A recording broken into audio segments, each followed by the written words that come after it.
You're listening to an Airwave Media Podcast. You know, when we were kids, summer just felt different. Oh, yeah. Summer vacation. Staying up too late. Sleeping until noon. Riding your bike around the neighborhood. Ugh, summer just had like that freedom. And honestly, as adults, I think one of the best feelings is freeing yourself from paying way too much for your phone bill. Oh, which is why I love Mint Mobile's summer sale. It is such a good deal. Right now, all of Mint's plans are just $15 a month, even unlimited. We also appreciate companies that don't make simple things unnecessarily complicated. You know what? We spend all week researching people who made everything unnecessarily complicated. Mint, on the other hand, makes switching really easy. You can keep your current phone, keep your number, sign up online, and you're good to go. Plus, you get premium wireless with high-speed data and unlimited talk and text on the T-Mobile 5G network. And you can choose a 3, 6, or 12-month plan. To get your new wireless plan for just $15 a month, go to mintmobile.com/queens. That's mintmobile.com/queens. Cut your wireless bill to $15 a month at mintmobile.com/queens. That's it. There's no catch. Upfront payment of $45 for 3 months, $90 for 6 months, or $180 for 12 months. Plan required. $15 per month equivalent. Tax and fees extra. Initial plan term only. Greater than 50 gigabyte may slow when network is busy. Includes up to 20 gigabyte hotspot. Capable devices required. Availability, speed, and coverage vary. See mintmobile.com for details. Hi, everybody. It's Katie. And it's Nathan. We are on summer vacation, but we didn't want to leave y'all high and dry. Nathan, if someone were to go over to our Patreon, how many bonus episodes do you think they would find? I have honestly lost count. I mean, at least 1 million.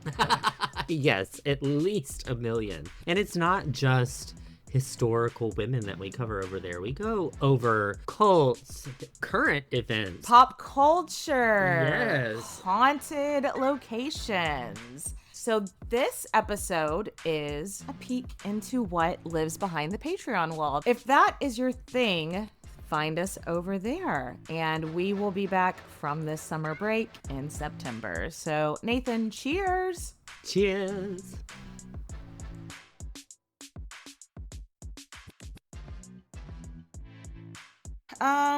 You want to talk about some medieval witchcraft? Yeah. Today, we are discussing Eleanor Cobham, Duchess of Gloucester, and an Englishwoman that was convicted of witchcraft. Eleanor was born sometime around 1400 in Surrey, England.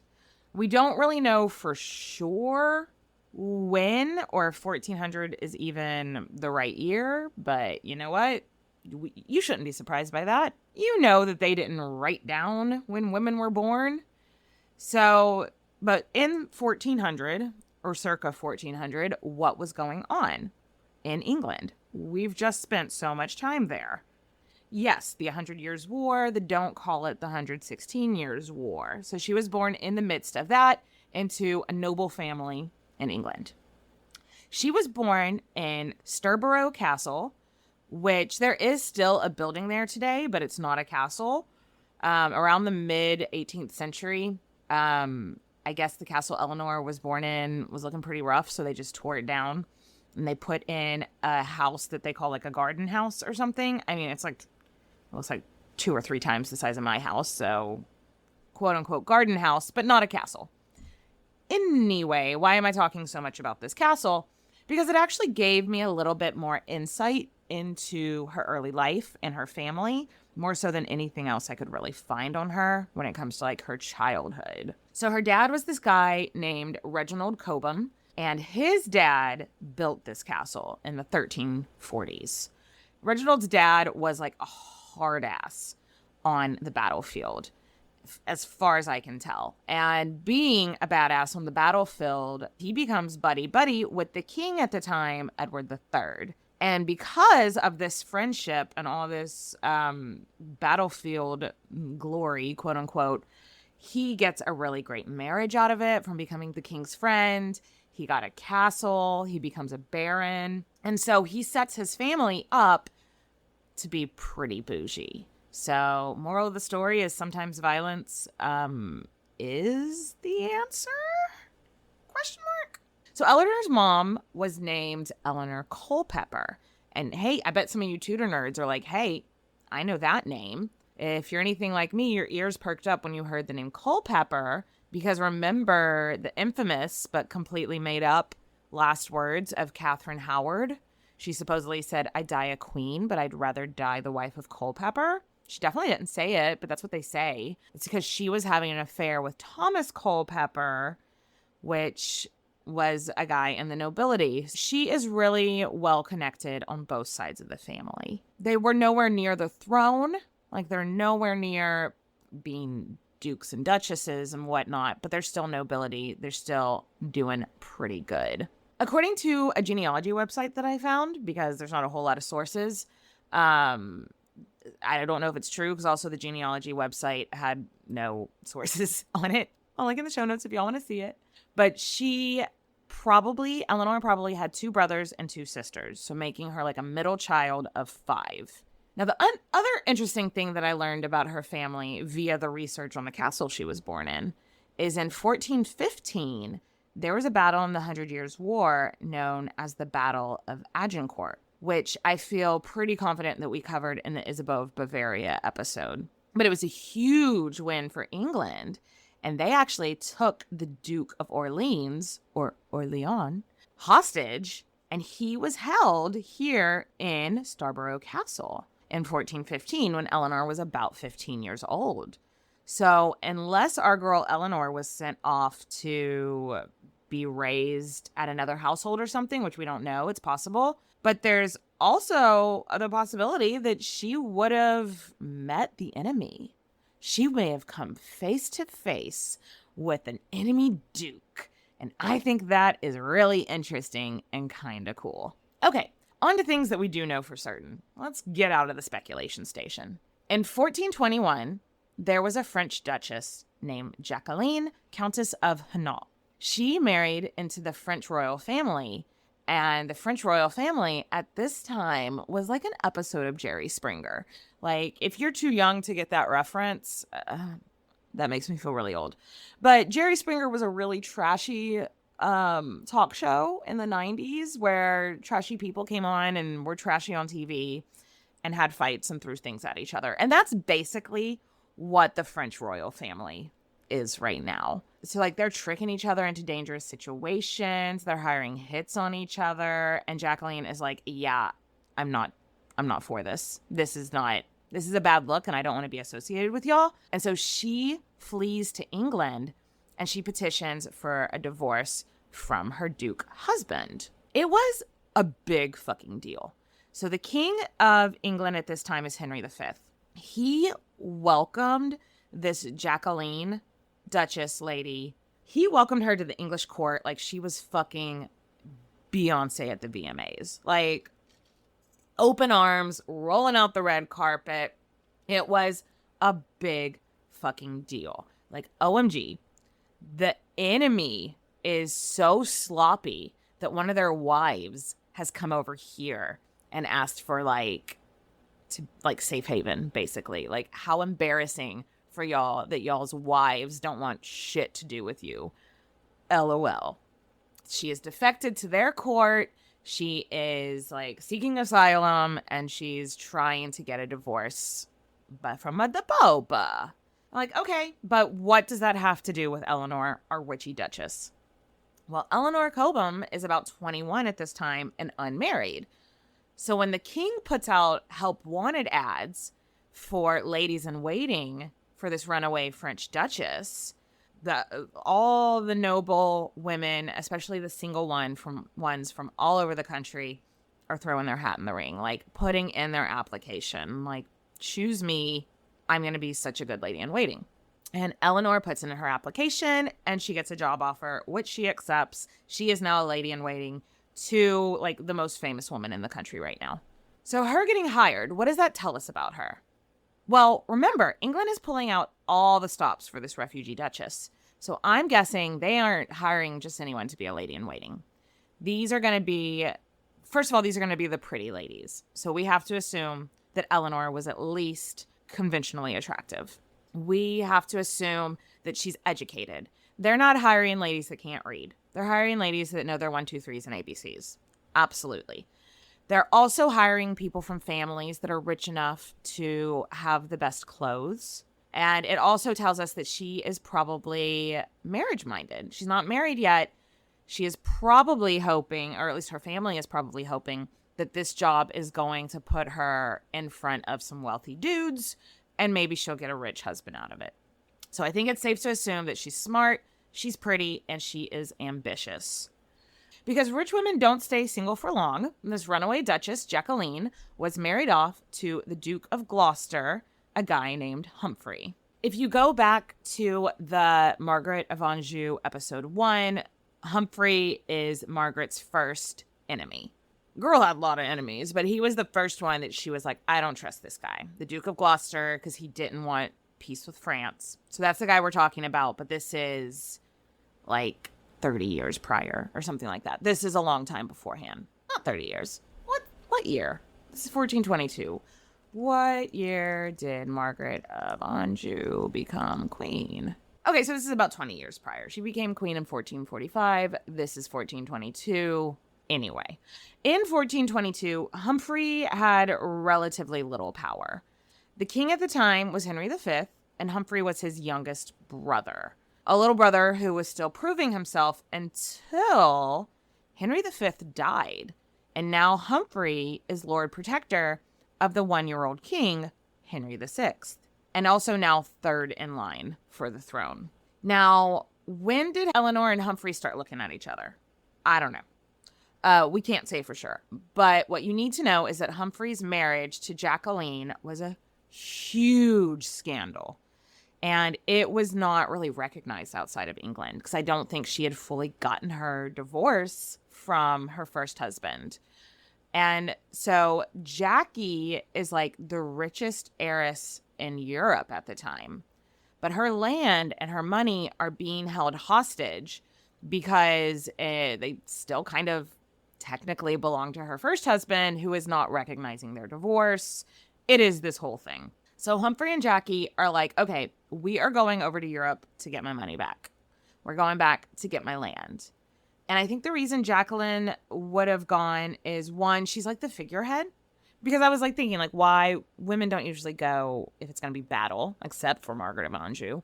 But she is the figurehead. She's like, she's not going to send somebody over to get her land and money without going herself. And two, she was pregnant. So the hopes is she goes over there, has her baby, and it's a boy, in the lands that she is supposed to have ownership over. And so the line of succession is confirmed. Bada bing, bada boom. History is gross. It shouldn't matter what the gender of the kid was, but here we are. So Jacqueline wasn't going alone. She has to have her ladies in waiting with her. So I don't think she took like her whole staff, but she took her favorite ladies in waiting. I wish I knew more about Jacqueline and Eleanor's relationship. Were they friends, or was it just like an employee situation? I don't know. I cannot tell you. But Eleanor was on the ship heading to the Netherlands with her boss and her boss's husband, and they are going to storm the capital, and they are going to get Jackie's lands back.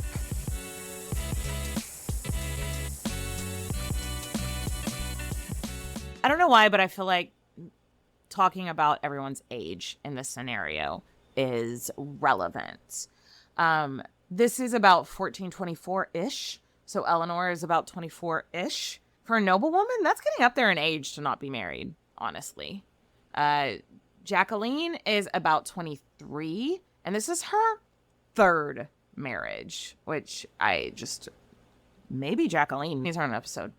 Most of the people in the country she's heading to, in her home country, do not actually recognize this marriage. So to them, this is her second marriage, or she's been married twice. She's still married to a French duke, but she's pregnant with another guy's baby. They are looking at her being like, and you're saying we are Jerry Springer? No, girl. You are Jerry Springer. And then Humphrey is about 34. So he's like 10 years older than Eleanor. The mission to get Jacqueline's lands back were a big old turd sandwich.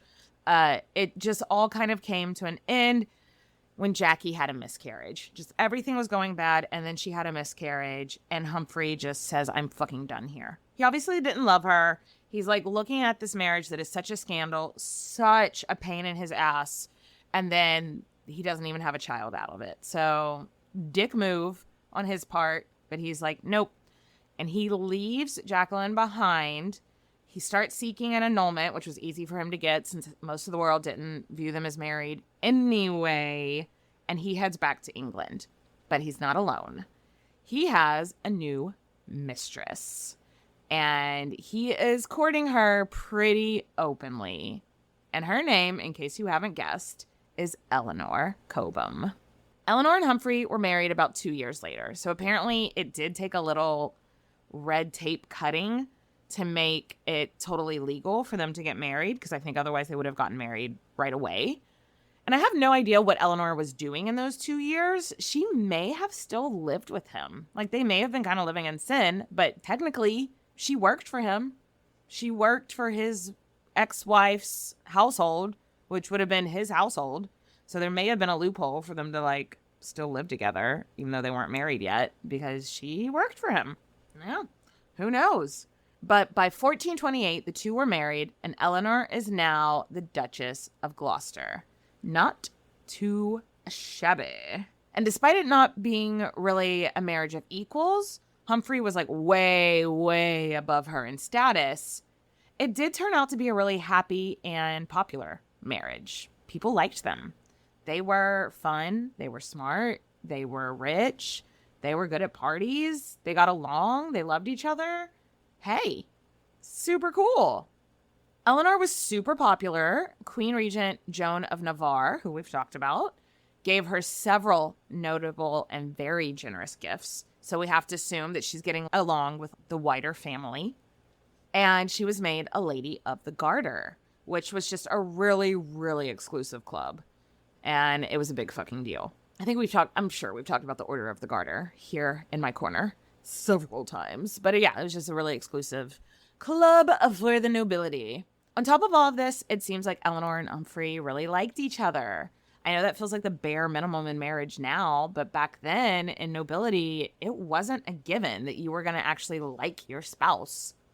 And he got to marry for love, despite there being like a rebellion. He could have been forced to marry a French princess for a peace alliance, but he got to marry for love. And he's a duke, so good for him. They started renovating the duke's home. I love when I learn like little nuggets of historical figures' personality, and this girl was all about aesthetics. They redid the home. They installed what they called pleasure gardens all over the lands, which in my head sounds dirty, but I think it's just like, you know, it would have had like tables to have picnics at and games and just like a good space for like entertaining friends. And they had them all over these lands. The palace that they lived in is still around to this day. But back then, it was known as the Palace of Placentia. But today, it's known as Greenwich Palace, which we've definitely mentioned. Definitely in the Tudor times a lot on this show. So also, when the Duke of Bedford, a.k.a. Jacquetta of Luxembourg's first husband, he dies without kids, Humphrey is now next in line for the throne. So our girl Eleanor is the most powerful woman in the country because there is no queen. Her husband is next in line. So she is the highest ranking lady in the country. Not too shabby. Started off in a weird situation, but it's working out okay. However, this is when our story takes a turn. It's 1440. So the king is almost 20. And he's showing no signs, no interest in having a wife, having kids. We've talked about Henry VI. He was not made to be king. So who knows what's going through her brain? If historical gossip can be trusted, she's like, well, what if the king stepped aside for us? He doesn't really seem interested in being king. My husband is kind of doing all the legwork anyway. What if he abdicated and we became king and queen? What if he dies? Oh my God, what if he dies? It's olden times. People die all the time. How convenient would that be? That is historical gossip. That makes her sound pretty fucking cold to her nephew, but that is the historical gossip, and I know you nerds love that shit.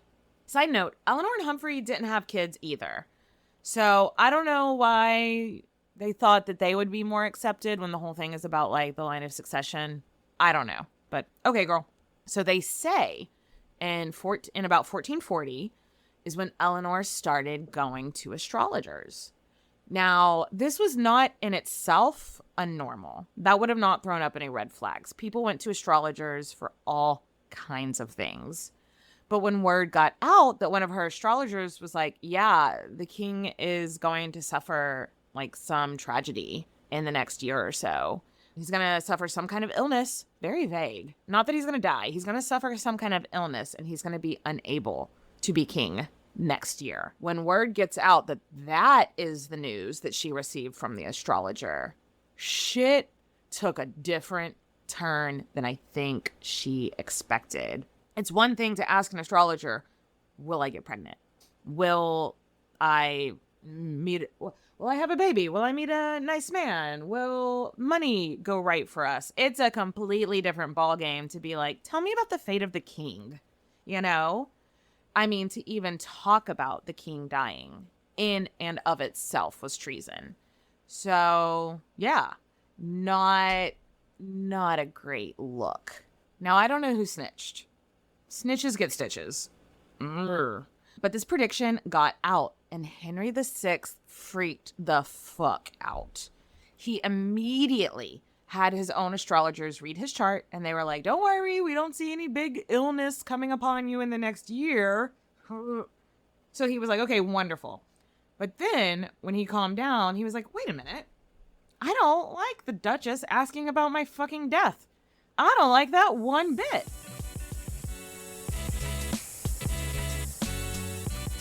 Now, if you'll remember at the beginning of our Margaret of Anjou series, we discussed how all these royal dukes are like on the king's advisory council. But really, they're all fighting for power. So the Duke of Suffolk and one of the Dukes of Somerset are like, she's coming for you, man. Like, it's a toxic work environment. But they're like, yeah, she's actually planning something. She's going to say, oh, it was just in the stars, but then she's going to poison you or something. Or she's planning to have a spell put on you, or, you know, et cetera, et cetera, et cetera. Who knows what they're planning in Henry's head? The king has Eleanor's astrologer and personal secretary arrested and questioned. Does questioned mean tortured? Unclear. Hard maybe. Eleanor hears about this and she goes, oh, hell no. And she declares sanctuary. She puts herself in sanctuary. And it's like, you can't torture me when I'm in God's house. I don't know that she would have gotten tortured anyway, because she's a noble woman. But I could still see being quite nervous, if it's even a possibility. So her astrologer was put on trial, and he throws Eleanor under the bus. He's like, she forced me to give this prediction. She wanted to know what the stars had in store for the king, and she insinuated that if I didn't give her the answer she wanted, blah, blah, blah. And eventually her astrologer was hung, drawn, and quartered. So it didn't do him any good throwing her under the bus. But that's what he did, probably hoping to save his own life, or who knows? Maybe Eleanor is guilty of all of this. Seems unlikely, but hard maybe. But yeah, so that dude was hung, drawn, and quartered, which is not very chill. So now, I didn't know this, but when you go into sanctuary, you can't be put on trial the way everyone else is put on trial. You get put on trial by bishops, a court of your peers. They're not your peers. They're the bishops or whatever. So she is questioned by a group of bishops. And of course, she's like, no, I didn't do anything outside of having my chart read or whatever. And we all do that. I didn't ask them to say anything bad about the king. I wasn't planning anything with the king. I was just asking about myself. My fate just happens to be closely tied to the fate of the king. And I have no control over that. However, the one thing she did confess to was getting some potions from a woman named Marjorie Jourdamain, and she is known as the Witch of Westminster. Not really a title that rolls off the tongue. And she's a very famous sorceress of the time, which I don't know. It kind of sounds to me like she just used the plant for medicinal purposes and everybody was like, witchcraft. But Eleanor admitted to getting potions from Marjorie in hopes of becoming pregnant. At this point, Eleanor is like 41 or 42. Her and the Duke have been married for over a decade. I imagine she is a little desperate to get pregnant. They haven't had any kids. She's probably hoping that she'll do this potion and have some. However, quick caveat here. She, on paper, does not have any children with the Duke. The Duke, however, does have 2 illegitimate children. Some people believe one of them was maybe born after he started his relationship with Eleanor. And since they married for love, it doesn't seem like he was stepping out on this marriage very much.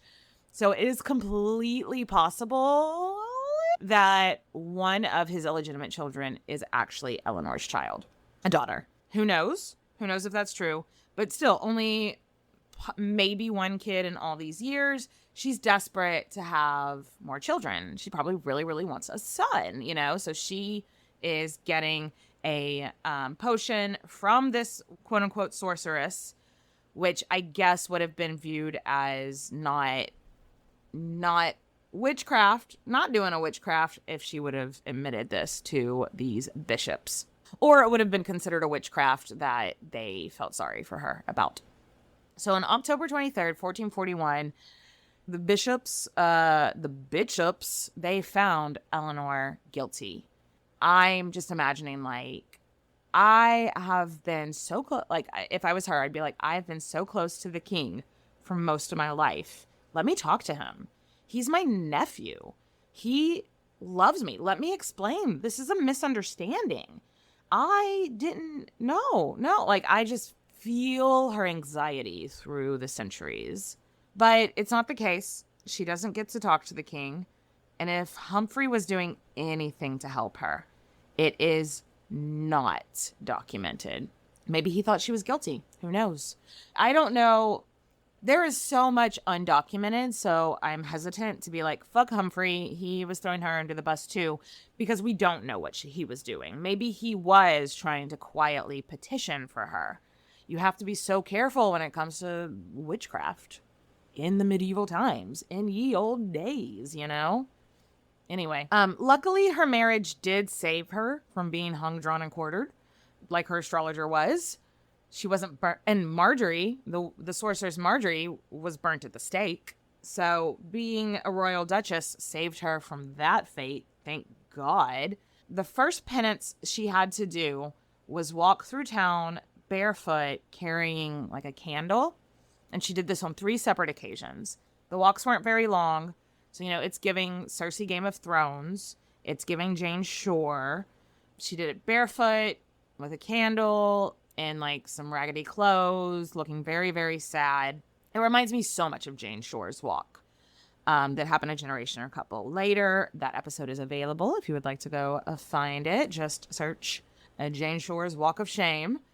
Unintentionally, just like Jane Shore's Walk of Shame, this made people feel sorry for Eleanor. Not everyone. There were definitely people that were looking at her sideways. There's definitely always people being like, hey, eat the rich. Fuck them. Which I don't completely disagree with. But it did not have the intent that they were going for. There is a story about this one woman telling the king, hey, you should be ashamed of yourself. She didn't do anything. Her chart is just, her astrology is tied with your astrology, man. What the fuck? And then that woman getting hung. So, yeah. I don't know if that story's true. That might just be a made-up tale. But what these stories tell us, even if we don't know if they're true or not, these stories that have survived all of the centuries, it tells us about the reputation. If that story's made up, it doesn't really matter. The reputation Henry VI was getting from doing this to her was hurting him. So, hindsight, my man, you should have just called it quits at that. It's hurting your reputation. But no, That wasn't enough. Now we have to give her another punishment on top of this penance that she's done. But because she's a royal duchess, we can't just execute her. What do we do? It was eventually decided that she would live the rest of her life in prison. Now, this is Mary Queens of Scots type prison. Like, it's not a dungeon. It's a castle. She has ladies in waiting. So she's in one place for about a year in Chester Castle. But the public started feeling sorry for her. And so many people in the community were speaking up, being like, we feel bad for this lady. The king and them were afraid that if we keep her in one place too long, she is going to develop like this local affinity for her. So they just kind of moved her every couple of years.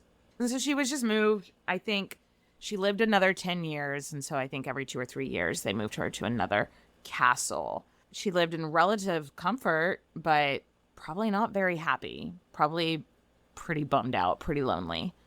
Humphrey died about 5 years before Eleanor did. So neither of them were super long for this world after that. If you'll remember from the Margaret of Anjou episode, that he made an enemy out of the queen and she turned the court against him. He was eventually found guilty of some treason, as was wont to happen to everybody. He was put under a house arrest and died in very suspect circumstances. So some people think maybe he was murdered. Some people think maybe he had a stroke after he was arrested. But it is worth mentioning that it has been documented that in his last few years of life, he was very, very prone to depression.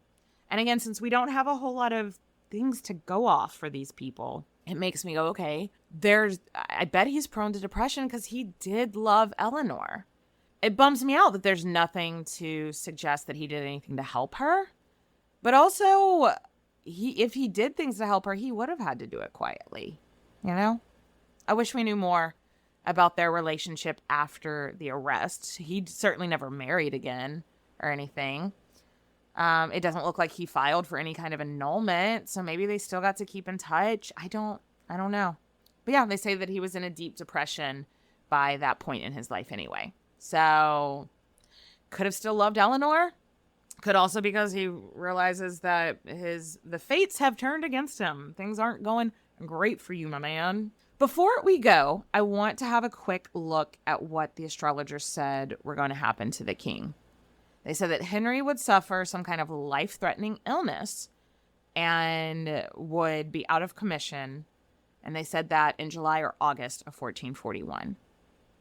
They never said, as far as I can tell, it didn't say, oh, this dude's going to die next year. It said he is going to suffer a life-threatening illness. So they got it 12 years too early. But Henry did suffer a life-threatening illness that made him unable to rule 12 years later when he went all catatonic on us. So, I mean, they weren't wrong. They just got their timeline off a little bit. So that is the story of the not really any kind of witchy Duchess of Gloucester. It's kind of a bummer, but I felt it is spooky season and I saw witchcraft. So thank you for going down this rabbit hole with me.